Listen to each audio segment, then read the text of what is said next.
Okay, you guys, what is up? The King of Lightning, hey, Ohio, is here today to do Hunter x Hunter, Chapter 345 review. Now, first of all, before I get started, there is not going to be a Hunter x Hunter chapter until July 14th.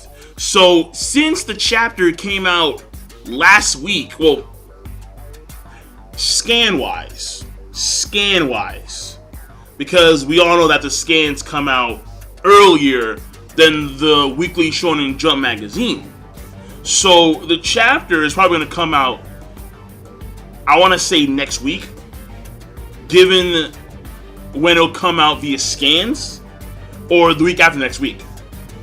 So basically we have a week plus before the new chapter of Hunter x Hunter from today. And from last week, 2 weeks or 3 weeks. So it depends. It really does. But either way, where there's a miniature hiatus. And Togashi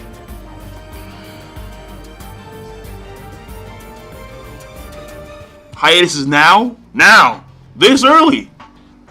You haven't even been back for a full 2 months, and you're gonna start doing hiatuses, like, bro. Like, oh, Togashi Yoshi motherfucking hero. Dude, I mean, maybe because his wife is, well, not his wife per se, but the Sailor Moon series is coming back with its remake, or well, not remake, but it's coming back. So, point here is that maybe because of that, maybe he's helping her if she's a part of that, which I think she is, his wife. So, who knows? Either way, point here is that it's Togashi, and we gotta do what we've always been doing. We gotta wait. Now, this chapter, first of all, very easy parts. We have the Kurapika stuff. We have one of the Princes of Kakin. I forgot his name. The 4th or 14th. I'm going to say 4th. The 4th Prince of Kakin. Then we have the stuff involving Cheeto and beyond. Then there is Gon Freaks. Then there is Jin Freaks. And that's it. So, the Gon Freak stuff, very simple. And yeah, again, I have my tabs open, obviously, because it's Hunter x Hunter. The Gon Freak stuff is very simple. Gon cannot see his own net. According to Jin, his net is there, but because he had that whole transformation and how he was going to, of course, end everything here and now, when he was restored back by Aluka, which people to this day, still, including myself, still find it a load of crock, since it was like, wow, like, oh, like I can poof, here you go, you're good to go. But we do find out that in this sense, even though Gon has his nen is, he can't see it. So he's back to normal per se, meaning that he's back to where he was before he could see nen. Which to me I think is a little bit scary. Because that means that if Gon wants to be back to where he was before, he has to go through a lot of training. So he better go hit up Biscuit right now. Like, go Biscuit, like, I need assistance ASAP. Or Wing. Like, yeah, go back to the basics of Wing. Oh. But at the same time, I don't know if his nen has the same ferocity and amount that he had before he went into transformation. So, like, before he went into transformation, Sai Shogu, like, the air would vibrate. Like, remember him and Razor, like, the windows would shake. Like, I don't know where he is right now from a nen standpoint. No one knows, because he can't see his own net. And he can't control his own net. So, there's a problem here. And right now, Jin's saying, well, you know what? Just take it easy. For now, take it easy, relax, go back to Mito, and, take it easy. And that's what Gon's doing. He's taking it easy. He's talking to Mito about how when he met Jin for him was a goal. And more or less, when he met Jin, he was really happy. He was ecstatic. But as opposed to being a father figure, he's more like a very famous relative. Like that's the way he sees Jin. Not as a pops, but as a very famous relative. And he figures that Amito sees him in the same way, since Gon himself hasn't been around that long. So that's just the way it is. And right now, Amito, she's buckling down with the books. So hopefully, Gon could actually raise his IQ, raise his intelligence, or at least be educated. Because at this point in time, when you compare father to son, son is lacking up here, clearly.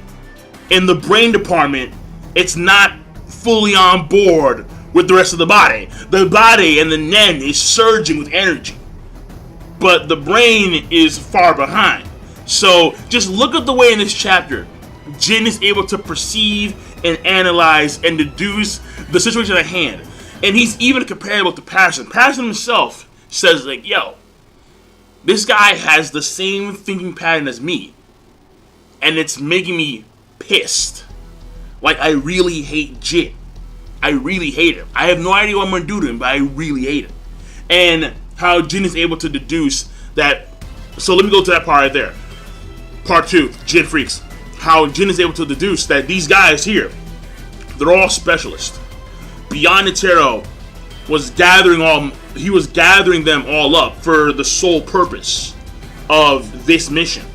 And they also had inner workings with Patterson because he is still the vice president, I think. I'm not too sure if Patterson is or is not the vice president of the Hunter Association, but because I thought that Cal was. I'm not too sure. Whatever, moving on. Point here is that they also had a part there where the entire time these hunters have been down low, as Jin would say, quote unquote, weather watching. Just chilling back, watching the clouds, like on some Shikamaru shit. Like, yeah, just chill, yeah. That's all they've been doing. But at the same, that was their front. That was what they appeared to be doing to everyone else. But in reality, they were sharpening their claws, quote unquote, and their skills for this sole mission of going into the Dark Continent with Patterson and beyond. So this whole thing has been laid out pre-hand. Even before the election. And Jin is able to perceive this. And he's able to deduce the amount of people that are actually part of this group. Less than 200, but it must still be an organized party. So the guys that he sees before him are only a part of the entire party. There's actually, according to Jin Freaks, about 25 people. And he's able to perceive the amount of money, as well as understand that when it comes to, because we don't really know why he wants to remove Patterson from this power position, but he wants to do it at all costs. Like, I am number 2. Me, no one else is number 2. Me. No, fuck Patterson. I'll pay you guys now double the amount of what Beyond promised you. And apparently, the guy with the glasses, he stated that Beyond was offering his special corps, whatever, 1.5 billion. 1.5 billion. And the other cat's 200 mil. And here we have, and I'm pretty sure he meant in the sense of the entire party. I don't know if he meant in the sense of just as individuals. Like, okay, so you get 1.5 and you go, no, I don't know. But the fact of the matter is that Jin is doubling that. So 3.3 billion. 3 billion. And 400 mil. Like, this guy is rolling in money. Oh. And here we go, yeah. No qualms whatsoever giving out the dough. Here you go. Take it. Immortality. It's yours. That's Jin. So Jin Freaks, awesome. To the max, to the core. And the point here is that this is all building up. Well, one of the key things that it's building up is not only this trust between Jin and the other people there, but this possible fight, this possible clash, or this backstab between Pariston and Jin. And I'm pretty sure Jin knows, given the fact that he thinks, according to Pariston, quote unquote, he thinks along the same lines as I do. Given that reality, it is very possible that Jin knows that Pariston is hating him right now. And, haters gonna hate. And Jin knows that he probably will fight him, or he'll probably get backstabbed by Pariston. He knows full well. But it's all building up to this. And at least this section of this chapter. Actually, the entirety of the arc so far. The beginning, or I should say, pre-Dark Continent arc. Maybe, who knows? I'll call it that. But the point here is that it's not going to be a safe haven, not even for Jin. And Jin is regarded as one of the best. And the guys there, they even realize that, hey, like, if Jin wanted to, he'll kick all our asses. Because he's just that good of a hunter. And he is not going to because of the fact that, again, they're specialists. They have been honing their skills for surviving in the cruel and harsh environments that the Dark Continent has to offer. So that's a good thing. And just to see the preparation that was put into this faction by Beyond and by Pariston, and how in comes Jin Freaks like, yo, knock knock, I'm taking over. Cause Beyond is over there, and Pariston's number 2, but now I'm number 2. It's takeover time. So Jin Freaks clearly doing his thing. So again, at some point, I do feel that Gon should reach that level of intellect, though I do think it is a stretch, considering that Gon is a numbskull. Alright, too many noogies when he was in high school.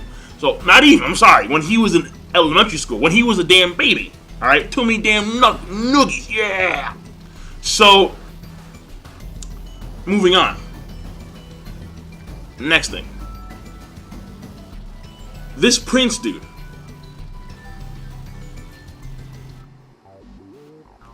I don't really know. First of all, he is one of those he's one of those art guys. Like, oh yeah, like I'm trying to reach the inner beauty of the youth through art. Yeah, beauty. I'm like, what the so he's one of those cats, all right.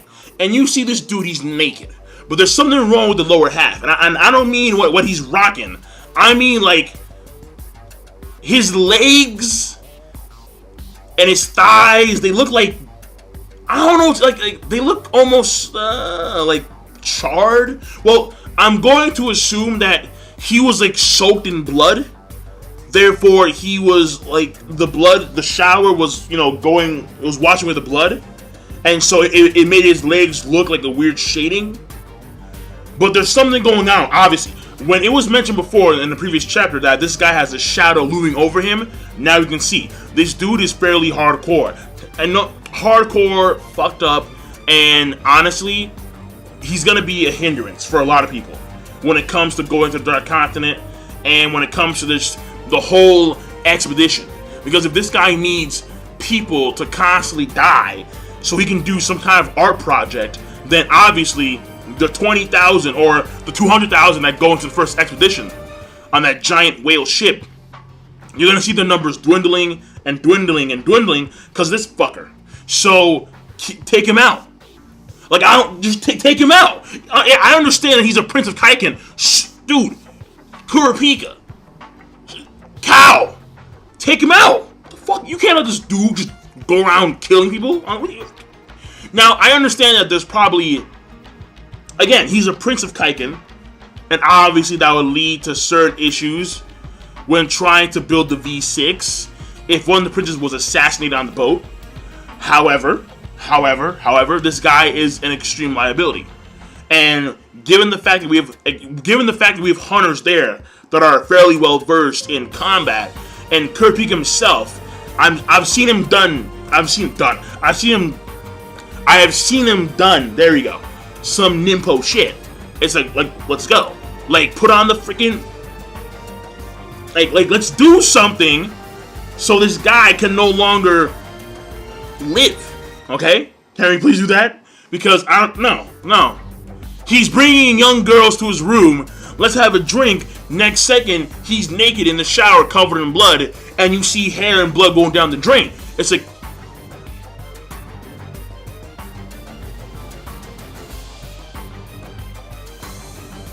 yeah. So, Kurapika, convince this man to not only give you back your eyes, but to go to the other, if it exists, the other realm, the place of, Yahweh and so on and so forth, alright? Convince him, if you can. Now, one more part. Beyond the Tarot has restrictions, alright? And basically, he can't do a lot of shit, for obvious reasons, alright?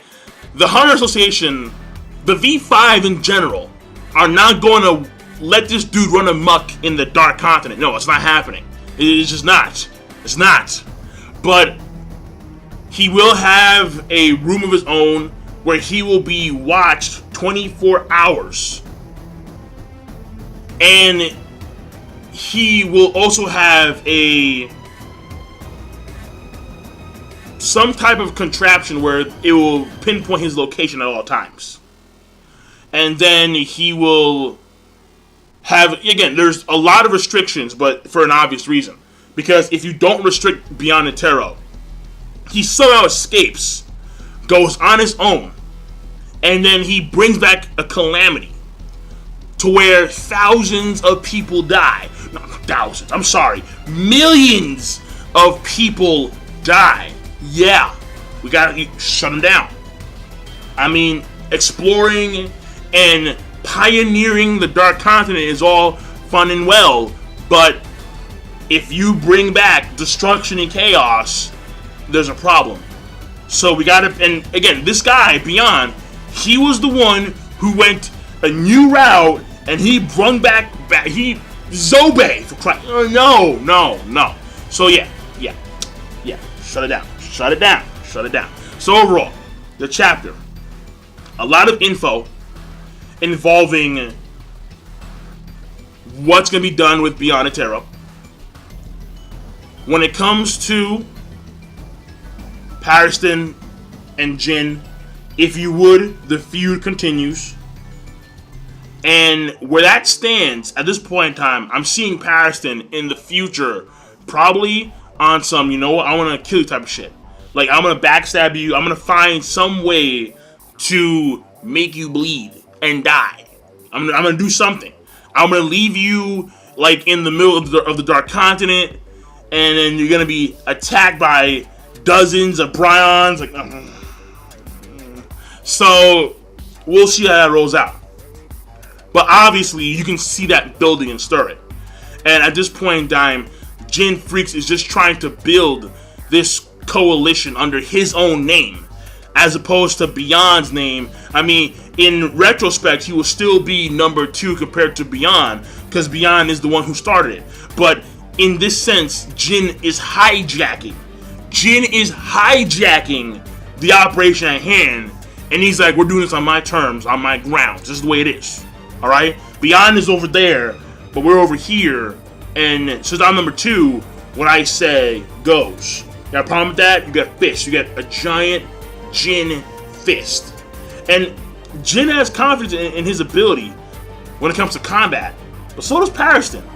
And I'm not going to say that Pariston can beat Jin. I mean, I think that Jin can beat the king. Yeah, I believe that Jin could actually beat the king on a one-on-one bout, because Jin is that good.